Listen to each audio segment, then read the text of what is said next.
buenas tardes, bienvenidos y bienvenidas a un nuevo episodio de Impulso al Asociacionismo. Hoy tenemos con nosotros a un invitado muy especial, a Xavier Muñoz, presidente de la asociación Lapsos Lab. Muy buenas tardes, Xavier. Hola Camila, ¿cómo estás? Y un saludo a las personas que nos pueden escuchar o ver a través de las redes sociales de Fede Latina.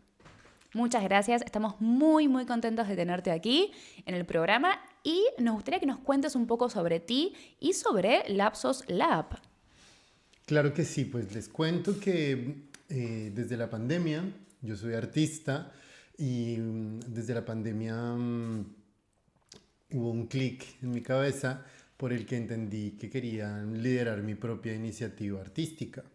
Yo soy músico egresado de la Universidad Nacional de Colombia, soy flautista, dediqué gran parte de mi vida a la interpretación en música sinfónica y estuve tocando principalmente en la Orquesta Filarmónica de Bogotá, en Sinfónica Nacional de Colombia, también con una gran curiosidad sobre las artes escénicas que por muchos años fueron un hobby, pero con el tiempo empecé a notar pues que era muy importante para mí, o fueron muy importantes para mi proceso y para mi vida, y creo que en realidad la unión de la música como un arte escénico eh, le da mucho poder y no debería ser solo un privilegio de algunas pocas personas. Entonces, con este objetivo y también con el privilegio que tuve de estudiar una maestría en el Reino Unido, dije como, bueno, yo quisiera, primero como muchas veces tú sales de tu país y te das cuenta que tienes una información que viene de tu territorio que tiene muchísimo valor y que no, tal vez dependiendo del momento histórico que vivimos, de una gran cantidad de circunstancias, no le damos ese valor o el comercio, no sé, la industria no le da mucho ese valor, pero que en realidad sí lo tienen. Y yo esto lo descubrí viviendo en Londres, estudiando en Londres, y entonces llegó la pandemia y en la pandemia yo dije, pues sí, mira que tengo un conocimiento muy valioso, más allá de querer replicar técnicas, métodos, formas de interpretar la música europeas, me di cuenta que yo tengo una gran información, un gran conocimiento que hacía falta materializarlo, investigarlo y de ahí viene Lapsos Lab, ¿sí? De reconocer ese conocimiento, esas habilidades y también esa comunidad de la que vengo. Y poder ¿Sí? compartirlo también, ¿no? Y poder Claro, generar esa básicamente comunidad. para poder compartirlo con otras personas, porque creo que hay muchas dudas y una necesidad muy grande de nuestro medio artístico por principalmente espacios de libertad, de bienestar, de comunicación, de pensamiento crítico. Sí. Entonces, Lapsos Lab es un espacio pensado para esto. Es un espacio que piensa la música o que construye espacios de prácticas musicales desde la investigación, pero además desde una perspectiva interdisciplinaria, corporal, escénica y también horizontal, Qué bien. ¿sabes? ¿Y cómo fue ese proceso? Porque tú eres de Colombia Sí, y de ahí viajaste a hacer una maestría a Reino Unido. sí. Y de Reino Unido, ¿cómo siguió? ¿Terminaste la maestría y viniste para Barcelona? ¿O volviste a Colombia, después viniste aquí? Nos interesa saber un poco también de, Pues, si lo quieres contar, ¿no? sí, bueno, claro que sí. Yo creo que para todos la pandemia fue un antes y un después, ¿no? Sobre todo a los artistas.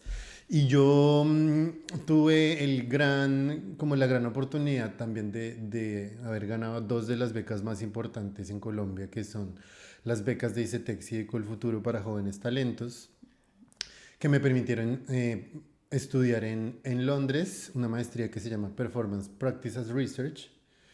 Y después de terminar la maestría estaba yo trabajando un poco, buscando diferentes ingresos, también conociendo la cultura, viajando, bueno, todo esto. Y llegó la pandemia y en realidad mi circunstancia, o la circunstancia que me hizo vivir en España es accidental, porque yo venía a visitar a un familiar que tengo aquí por 2 semanas. Pero empezó la pandemia y tuve que quedarme 9 meses. Sí, Entonces, 9 meses encerrado en un lugar así como que yo no pensaba que iba a estar, con mucha presión porque pues tampoco estaba trabajando, bla. Y también con toda esta información que yo tenía, primero de lo que había pasado en Colombia con mi proceso en música sinfónica, que me llevó a estudiar la investigación artística, y yo acababa como de tener este respiro. Entonces en la pandemia tuve un gran momento de aterrizar toda esta información y transformarla en lo que se llamó lapsos, básicamente lapsos porque pues como pensar en momentos de concentración plena donde mira, te vas un poco fuera del ritmo de la violencia, del afán, de las prisas, como que le exige a uno la cotidianidad, la vida en sociedad, para decir como, pues mira, en realidad creo que nos merecemos, necesitamos un espacio para encontrarnos con nosotros mismos, para darle importancia a lo que para nosotros es importante y desde allí empezar a extenderlo como una forma de ser, de existir, y ojalá pues de expresarnos, ¿no? Con otras Súper. personas. Y te queremos felicitar formalmente porque hace un mes Lapsus Lab consiguió su NIF. Así que ya Bien. está formalmente constituido. Bien, bien, muy bien. Felicitaciones. Muchas gracias. Y me imagino que fue un proceso, ¿no? Comentabas que esta idea surgió en la pandemia y que, claro, recién el mes pasado consiguieron el NIF. ¿Cómo fue? A mí me gustaría primero preguntarte, cuando decidiste hacer la asociación, decidiste empezar con este proyecto, ¿dónde buscaste esa información? ¿Cómo fue que dijiste, bueno, yo puedo formar una asociación aquí en Barcelona? Estos son los pasos, así lo tengo que hacer. ¿Dónde buscaste esa información? ¿Quién te dio esa información? ¿Y cómo otras personas que capaz nos están escuchando, nos están viendo, tienen esta misma idea? ¿Tienen algo que realmente quieren inspirar a otras personas, que quieren crear, quieren formar, pero no saben dónde empezar? Bueno, es una pregunta súper amplia y hay que decir que mientras que yo tuve esta idea catártica en medio de esta crisis planetaria, pues económica, sobre todo que yo pienso que fue importante para los artistas, bueno, para todas las personas, pero desde ese punto hasta yo decir vamos a hacer asociación, pues pasaron 3 años, ¿sabes? Porque, pues porque el primer paso es darse cuenta del poder que tiene como una idea y luego llegar a expresarle esto a la gente que es tu equipo, eh, convencer que la gente te diga, listo, hagámoslo, eh, y luego empezar a trabajar como equipo, luego que funcione. eh, Hay que desarrollar una gran cantidad de habilidades y yo creo que esto es muy importante porque desde la pandemia cambió y yo creo que esto no es muy positivo, como que deberían existir espacios para hablar del tema, porque como artista, hace no tanto tiempo, un artista era una persona que tenía una práctica, que se dedicaba a su arte, que básicamente tenía que dedicar su tiempo a ser mejor técnicamente y claro que otras actividades como escribir, presentar sus ideas y todo esto están muy de la mano. Depende también de qué tipo de artista seas tú, tienen más o menos relevancia, pero a lo que me refiero es que después de la pandemia era absolutamente necesario tener una presentación, una página web, sabes, como un registro muy bien hecho de lo que tú haces, con un archivo súper organizado, con unas redes sociales, con unos contenidos bien hechos, y cuando presentas una convocatoria, entonces tienes que presentar presupuesto, saber de leyes, saber de números, saber de mira, un mundo que yo también me sorprendo de haber llegado hasta convertir esta idea en una asociación. ¿Sabes? Tampoco puedo decir que hasta ahora eh, se me haya retribuido esto por el solo hecho de ser asociación. Yo creo que es un primer momento que abre un montón el panorama. Pero Pero tengo la suerte de que pues cuento con gente, yo creo que todas las personas hemos trabajado y hemos compartido con personas que aportan. Entonces creo que de las cosas más difíciles para ser equipo es tener un equipo. Y es conocer personas abiertas, resolutivas, eh, no sé, bueno, creativas también y que quieran y que tengan además la disposición de hacerlo. Y en el camino pues han pasado varias personas como que yo les he dicho, mira, qué bueno, me encantaría trabajar contigo, pero muchísimas personas, porque además pues Barcelona y el mundo ahora depende del networking, pero esta idea es terrible desde mi punto de vista. Porque no hay nada más hipócrita que buscar el contacto con una persona por un interés económico. ¿Sí? Es diferente conocer las prácticas, bueno, en el contexto artístico es diferente conocer en qué consiste una práctica artística. Y hay todo un tema que no, al que no vamos a entrar hoy, pero que sí hay que decir que es la dificultad de capturar un momento musical tecnológicamente hablando, que es, por ejemplo, de lo que hace Lapsus Lab. Porque Lapsus Lab, al tener toda esta intención y toda esta pregunta de investigación, voltea un montón y se pone sobre la mesa muchos elementos como, por ejemplo, el de trabajar para hacer una obra, para entregar un producto, para que la gente aplauda, para que la gente compre y pague entradas. ¿Sí? Ese no es principalmente el objetivo, sino, por ejemplo, generar procesos, generar cuestionamientos, cambiar hábitos de interpretación, y es como una gran ambición y también es un proceso que no es necesariamente cómodo ni bonito. Sí, está muy romantizado el decir, ay, vamos a ser creativos, todos tan lindos, creativos, hagamos una obra para que todos estemos felices y hablamos de un problema, pero al final es lindo. Pues así no es, ¿sabes? Y los procesos como migrantes que tenemos aquí en Cataluña, por ejemplo, conllevan una gran cantidad de otros procesos además en los que los objetivos de las personas son diferentes, hay una brecha de lenguaje que es muy importante, muy, muy, muy importante, por lo que, bueno, ese fue mi proceso para llegar a ser una asociación.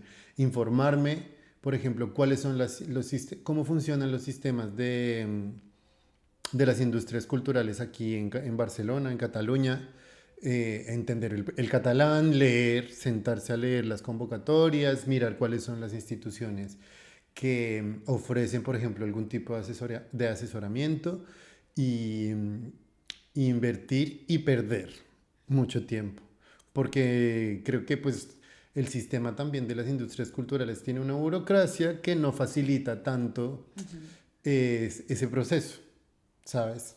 Incluso, pues, no lo digo yo como solo migrante, sino porque conozco también muchas personas que son de Cataluña, a quienes no se les facilita este proceso, sino que simplemente están arraigadas o están vinculadas con una institución que tiene el acceso a la financiación y entonces lo logran, pero no como una asociación.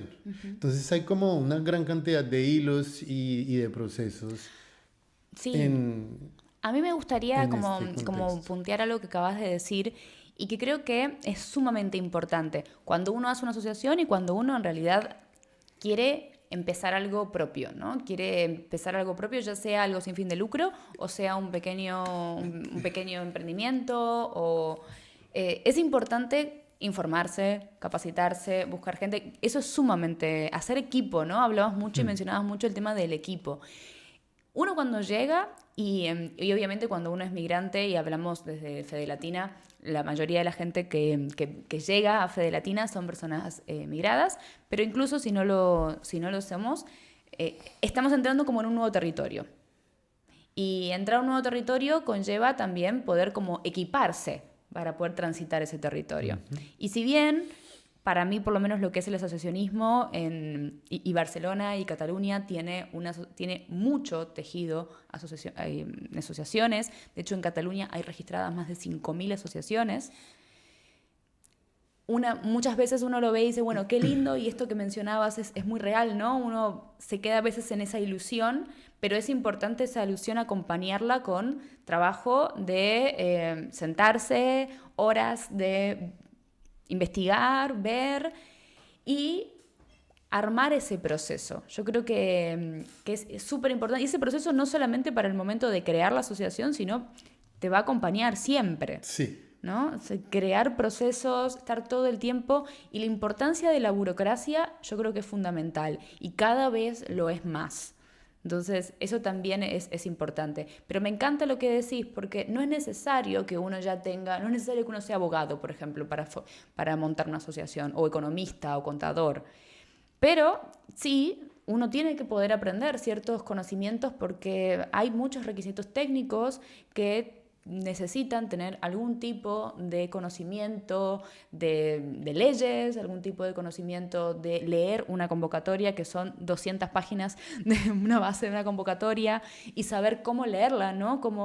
No hace falta que uno lea en puntillas cada letra de las 250 páginas, pero saber usar bien cómo buscar esa información, dónde está cada cosa. Y eso es fundamental. Entonces yo creo que es muy destacable esto que decís, ¿no? El no romantizarlo, pero que el que no lo romanticemos no se traduce a que no lo podamos hacer o que no podamos aprender, porque a veces también pasa lo contrario, ¿no? Es como veo que es muy difícil, entonces paro. Hay muchos trámites, hay muchos papeleos, hay muchas cosas. Y no, es difícil, hay un paso a paso que hay que seguir, hay un proceso que hay que ejecutar, pero si uno conoce otras personas, crea equipo, Sí. lo va haciendo. ¿Y cuáles fueron esos pasos para que puedas constituir tu asociación? ¿Cuáles son los pasos hasta que puedes contener el NIF? Antes de llegar a la parte de subvenciones, porque nosotros en estos podcasts de Impulso al Asociacionismo tuvimos uno que es sobre subvenciones. De hecho, vamos a subir a la página web una infografía, que para la gente que nos está escuchando, Excelente. con el ABC para presentarse a subvenciones, o cosas que tener en cuenta cuando uno quiere presentarse a una subvención. Y también tuvimos un podcast con Bridget Poitán, que es estratega digital y experta en comunicación, y también nos comentó esto que va muy de la mano, y me encanta que lo hayas mencionado, así que para que puedan también ver este podcast, sobre la importancia de tener bien registrado lo que uno hace en redes sociales, en página web, hoy en día, y la pandemia hizo un antes y un después a cómo consumimos la información también. Así que sí. ¿Y cómo fue ese paso a paso? ¿Qué requisitos tuviste que llenar? ¿Cómo hasta llegar a tener el NIF? Bueno, pues el primer paso, yo siempre he sido una persona muy curiosa en todo caso. Lloro, pataleo, me quejo, pero todos. siempre hay un punto donde digo, bueno, ¿qué hay que hacer? Entonces yo busqué asesoría, tuve la asesoría de Barcelona Activa, que Barcelona Activa pues tiene un proceso de acompañamiento con gente que la tiene clarísima y le va despejando a uno y le va abriendo un camino para llegar a esto. Entonces, gracias a esta asesoría, que yo me fui directamente a la personalizada, porque yo con lo online en realidad me cuesta. Sí, como con los cursos y estar conectado en el computador, a mí en realidad me cuesta. Creo que depende mucho de la personalidad de cada uno. Yo necesito como el uno a uno y que me vayan resolviendo cosas, como esto de la interacción. Y gracias a este asesoramiento en Barcelona Activa, pues tuve acceso a un espacio que fue precioso, una experiencia muy linda para mí, que es La Clota Espai de Cotravall, que queda en Guinardó, Horta Guinardó. Ahí estuvimos casi 2 años como un proyecto alojado. Es un espacio pues de economía solidaria, y estuvimos con otros artistas ahí compartiendo, y con gente también del entorno de la moda, ¿cómo se llama? El fashion, el slow fashion, y bueno, una cantidad de mujeres con una energía muy chévere. Chévere significa agradable. Sí, sí, sí. Así que para mí fue una muy buena experiencia estar del lado de gente que todavía no éramos una asociación, pero pues ya fue un apoyo muy grande para mí como emprendimiento, como ver otras personas en el mismo proceso, estar como en un contexto también donde otras personas tienen las mismas preguntas y también ver cómo crecen algunas propuestas y por el contrario pues ver otras que ya están muy bien desarrolladas, ¿no? Estuvimos allí un buen tiempo, siempre con la intención de hacer la asociación, y a través de la Clota conocí un espacio que se llama Torre Yusana. En Torre Yusana pues tiene también un espacio específico de asesoramiento para asociaciones. Estuve como con el asesoramiento en Barcelona Activa y también con las actividades de la Clota, y pues construí gracias a ellos una primer propuesta para las subvenciones, que no pudo pasar porque el tema del NIF fue una cosa. Entonces presenté toda la documentación para poder tener como los papeles en regla y todo esto. ¿Te acuerdas qué documentación te pedían? Sí, claro. Para esto básicamente hay que presentar un acta, un acta bueno, el acta de inicio de la asociación, donde estas personas se comprometen o se relacionan como presidenta, tesorera, secretario, con la asociación que tiene este nombre y tiene este objetivo. Y luego el tema un poquito más delicado es la redacción de los estatutos. De los estatutos de la asociación. Ellos te dan igual no es un certificado, sino un modelo. Un modelo que tú debes personalizar. Y ¿qué pasa? Que se demoró en mi caso porque yo no conocía el sistema de notificaciones de la Generalitat. Entonces yo presenté la solicitud, pero bueno, por cuestiones de extranjería también había hecho otras solicitudes, y entonces para mí fue un tema muy difícil, tengo que decirlo, por lo que me llevó muchos meses. Bueno, yo tengo entendido que se demora como unos 6 meses, pero entre 3 o 6 meses. El tema es que se demoró más. Me había llegado una notificación de Esmena, se llama esto en catalán, y yo no la había visto. Bueno. Esmena es para cuando uno presenta un documento y tiene que hacer una corrección. Enmienda, ¿no? Claro, tiene que hacer como una enmienda, tiene que cambiar algunas cosas, ¿no? Es un requerimiento. Eso, desde descubrir la palabra hasta entender lo que significa y después entonces hacer la modificación que ellos piden, luego volver a hacer la solicitud y luego volver a... Pues sí, la verdad es que lo sufrí bastante, pero bueno, yo la presenté la solicitud el año pasado, en diciembre, y hace unos 2 meses fue aprobada.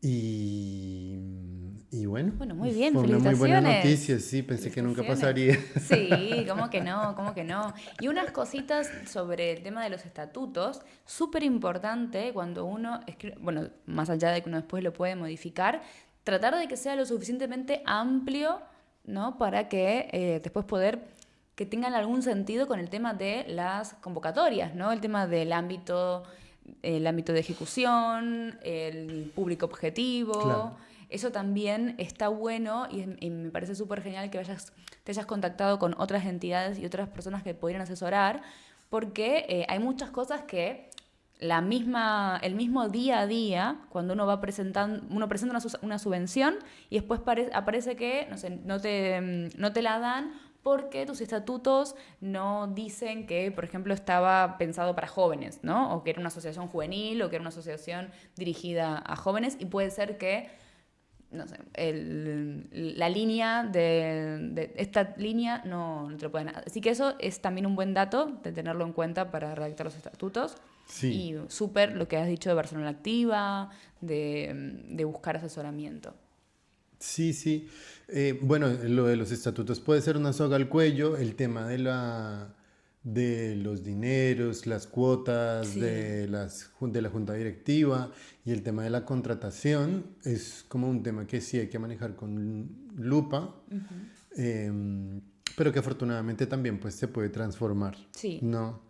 Entonces, es que sin asesoría es imposible, o por lo menos desde mi perspectiva, sin conocimientos en el área. Digo, pues sí, mira, tengo un equipo de trabajo. Claro, hay que buscar incluir como en el equipo de trabajo una persona que tenga un conocimiento relacionado con el tema, es importante. Pero bueno, vamos de a poquitos y la idea es, bueno, una cosa que quería mencionar antes es como, no, yo diría, y yo me preguntaba también, ¿de qué sirve tanto esfuerzo? Y hace poco descubría que asociarse es un derecho, ¿sí? Y es un derecho que es importante para las personas también, que tal vez somos migradas, que tal vez tenemos una actitud o una práctica artística, política, de representación, que nos abre puertas. Y sí creo que Barcelona en general tiene políticas que favorecen el asociacionismo. Así que creo que es una dirección muy apropiada porque hay artistas que están siempre vinculados a las instituciones, que siempre con sus políticas y con sus funcionamientos, pero es verdad que se pueden construir formas alternativas desde ¿cómo llamamos esto? Como desde este sector, ¿no? Que tiene una pregunta humana. Bueno, podemos ubicarnos en cualquier tipo de asociaciones al fin y al cabo, ¿no? Pero hay mucha gente que siempre va a estar buscando cosas similares a ti y ahí es donde está la importancia de no quedarse uno en su casa encerrado, sino buscar esas otras personas que están en la misma dirección. Totalmente, completamente de acuerdo. Y me encanta esto, ¿no? Cerrar con esta idea. Asociarse es un derecho. Es un derecho que tenemos que usar, que tenemos que asociarnos, que tenemos que acercarnos a asociaciones, que siempre vamos a encontrar gente que comparta lo que nosotros queremos y que tenemos una posibilidad enorme de poder crear a través de estas asociaciones, a través de nuestros propios proyectos, pero claramente, ¿no? Viene con un trabajo atrás que tenemos que hacer y que podemos ir aprendiendo sobre la marcha, ¿no? Y eso capaz que es el mensaje para poder dar a través de estos podcasts. Bueno, muchas gracias, Xavi. Estamos muy, muy contentos con que hayas venido aquí. Gracias a ustedes. Y muchas felicitaciones con Lapsos. Para terminar, las redes sociales de Lapsos, para que lo puedan seguir. Claro que sí. Bueno, así como lo has dicho tú, Lapsos con O, Lapsos Lab de laboratorio. Somos un laboratorio de investigación musical y escénica. Así que por favor síganos si están interesados en este tema y cualquier pregunta también a través de ese medio. Muy bienvenidas las preguntas y comentarios. Muchísimas gracias y nos vemos en el próximo episodio.